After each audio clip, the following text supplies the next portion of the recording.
Kumusta na ang iyong pag-ibig? Nakasabay sa krisis ng panahon. Bumaba ang halaga ng piso.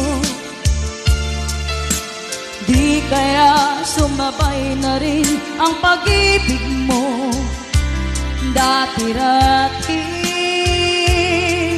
madalas mo akong tawagan, madalas mo akong i-text kahit saan. Ngayon